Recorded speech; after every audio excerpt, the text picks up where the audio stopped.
Bonjour, à la demande d'élèves de ma classe de terminale STMG de cette année, je vais vous proposer 3 petites vidéos sur les équations de droite. On va commencer par la première qui va consister à savoir comment faire à partir des coordonnées d'un point et d'une équation d'une droite pour savoir si un point appartient à non ou non à une droite. On va dans un premier temps s'intéresser à 2 cas particuliers de droite, celles parallèles aux axes, à l'un des axes. Et en même temps, on va revenir sur ce que l'on désigne précisément par une droite et par une équation de droite. Alors, je considère ici un repère. D'accord, je l'ai choisi ici orthonormé. Vu l'imprécision de mon tracé, on ne dira pas à votre professeur. Donc, j'ai sous les yeux un repère. Je vais rappeler de toute manière, parce qu'on a toujours, malgré les rappels incessants, toujours des élèves qui me disent « Mais monsieur, excusez-moi, quel est l'axe des abscisses ou des ordonnées ?» Ça dépend de votre repère. Si le repère, c'est OIJ, OIJ, comme je vais le considérer ici, alors dans ce repère, l'axe des abscisses est la droite OI, l'axe des ordonnées, la droite OJ. Il y en a qui disent oui, mais malgré ça, comment on fait pour retenir un moyen mnémotechnique? Alors si le repère est positionné de la sorte, ordonné, ça commence par la lettre O, alors l'axe des ordonnées, c'est celui qui va vers le haut, et de toute évidence, l'autre axe, c'est l'axe des abscisses. Alors maintenant, si jamais, donc on va redémarrer à 0, comme si on avait très peu vu les coordonnées. Si jamais je venais à considérer ce point, si je considère ce point A, alors si je vous demande à tous quelles sont les coordonnées du point A, vous savez en cœur répondre. Alors A a pour abscisse 2, pour ordonnée moins 3, alors on note que A a pour coordonnée 2, moins 3, ça c'est un rappel évident pour tous. Maintenant, si je venais à considérer le point B, de toute évidence, tout le monde sait que B a pour coordonnées 2 pour abscisse et 1 pour ordonnée. Alors maintenant, si j'observe précisément la droite AB. Alors, la droite AB, je vais la tracer. Alors, tout le monde sait tracer une droite, très peu savent définir ce qu'est une droite. Alors, on va donner la définition facile, celle qu'utilisent les élèves de STMG, qui ne fait pas appel au vecteur. Vecteur. Alors, la droite AB, c'est par définition l'ensemble des points M du plan qui sont alignés avec les points A et B. Alors si jamais vous prenez au hasard un point M de ces droites AB, là, là, là, où vous voulez, si vous prenez un point M de la droite, que remarquez-vous de ce point M et plus précisément de l'ensemble de ces points M de la droite AB? La réponse elle est immédiate, observez, ils ont tous leur abscisse égale à 2. Alors on dira dans ce cas que la droite AB a pour équation x égale 2.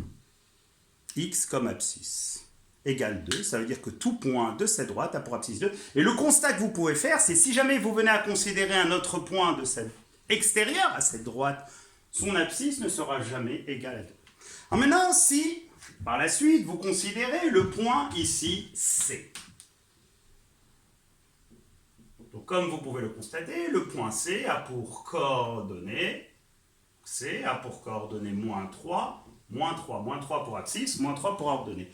Et maintenant, en visualisant la droite AC, que remarquez-vous? Eh bien, c'est très simple.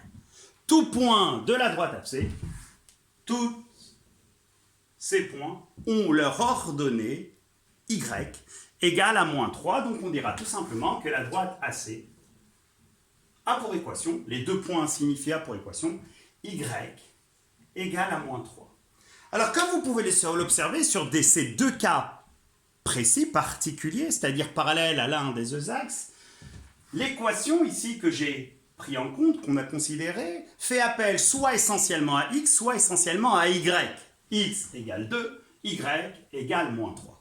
Alors maintenant, si on venait à considérer la droite CB, comme vous pouvez le constater, la droite CB n'est ni parallèle à l'axe des abscisses, ni parallèle à l'axe des ordonnées. Elle a de ce fait pas d'équation qui s'écrive sous la forme x égale une constante, ni y égale une constante. Alors comment allez-vous faire pour déterminer une équation de la droite BC? Eh bien, il y a différentes manières. La première manière est une manière essentiellement graphique. La deuxième est une manière par le calcul algébrique. Ça fera l'objet de 2 autres vidéos. Pour le moment, la vidéo que l'on va dans ce cas étudier, c'est celle qui va, à partir des coordonnées d'un point, d'une équation de droite, savoir si le point appartient ou non à la droite, et ceci sans tracer, bien de toute évidence, la droite. Alors, comment allez-vous faire? Alors déjà, résultat à connaître, c'est que toute droite non parallèle à l'un des axes a une équation qui s'écrit sous la forme, ici, BC a pour équation, y égale mx plus p à x plus b, etc., etc. Alors là, je vais considérer à x plus b. Et dans ce cas, A est appelé coefficient directeur de la droite et B ordonné à l'origine. On donnera plus de détails sur la vidéo qui va consister à déterminer d'un point de vue graphique une équation de la droite. Alors, commençons notre exercice. Alors, je vais choisir au hasard un point, plus précisément déterminer ses coordonnées et une droite. Par exemple, si je prends le point A de coordonnées 2, moins 3, et la droite D d'équation y égale 7x moins 8. Alors on va rappeler à tous que la droite D est caractérisée par l'ensemble des points M de coordonnées x, y, où précisément l'ordonnée est obtenue en effectuant le calcul suivant, 7 fois l'abscisse, moins 8. Donc pour appartenir à cette droite, il faut tout simplement que les coordonnées du point vérifient l'équation, c'est-à-dire que 7 fois l'abscisse du point moins 8 soit précisément égale à l'ordonnée du point. Alors on va ici tester, voir si A appartient ou non à D. Alors c'est très simple, on va faire quoi? On va effectuer le calcul suivant. Donc on dit si x égale 2, alors on a ici 7x moins 8 qui va être égal à 7 fois 2 moins 8, ce qui fait 14 moins 8, ce qui fait 6. Et or, 6, c'est différent de moins 3. En ce sens que, en remplaçant x par l'abscisse du point A, on n'obtient pas l'ordonnée du point A. Et là, on peut conclure que le point A n'appartient pas à D. Alors, on va tester, voir si vous avez compris. Cette fois-ci, si je considère toujours la même droite, et cette fois-ci, le point non pas A, mais le point B de coordonnées moins 3 et moins 29.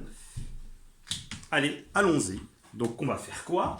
Si x égale moins 3, alors 7x moins 8 est égal à 7 fois moins 3 moins 8.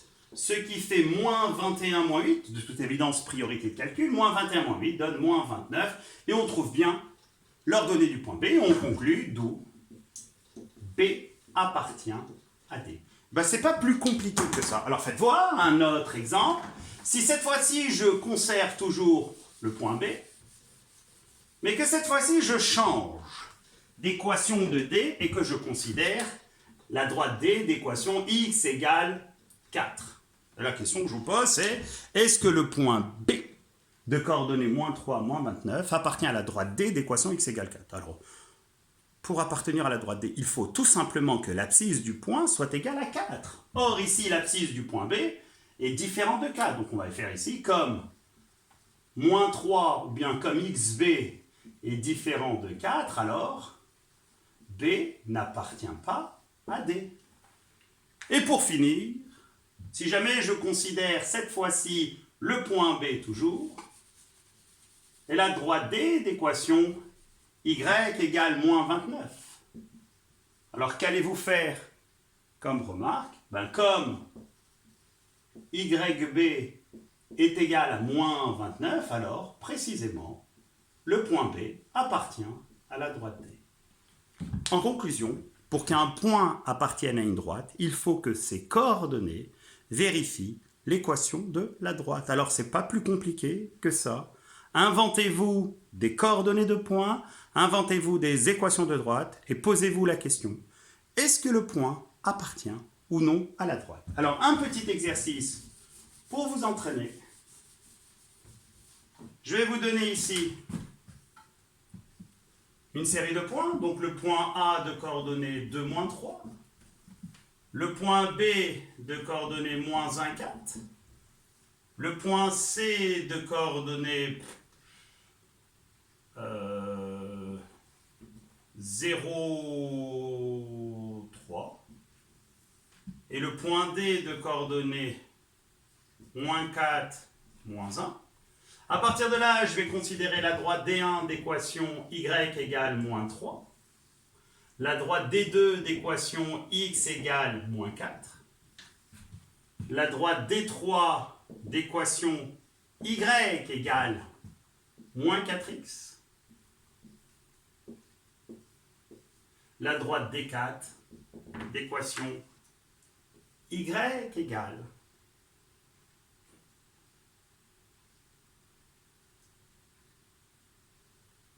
moins, donc y égale 2x plus 3. Et la question que je vous pose, c'est la suivante. Est-ce que le point A appartient à la droite D1, D2, D3, D4, et ainsi de suite, et de ce fait, mettre ici des appartenances ou non. Alors, faites une pause pour la vidéo, je vais vous donner la correction. Alors, les plus simples sont précisément les droites D1 et D2. Pour appartenir à la droite D1, il faut tout simplement que l'ordonnée soit égale à moins 3, ce qui est le cas du point A, pas du point B, pas du point C et pas du point D.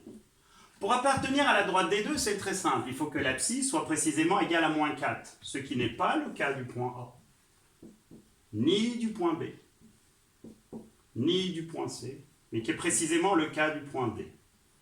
Pour appartenir à la droite D3, il faut tout simplement que moins 4 fois l'abscisse soit égale à l'ordonnée. Donc on va faire moins 4 fois 2, on trouve moins 8, ce qui est différent de moins 3, donc ça n'appartient pas.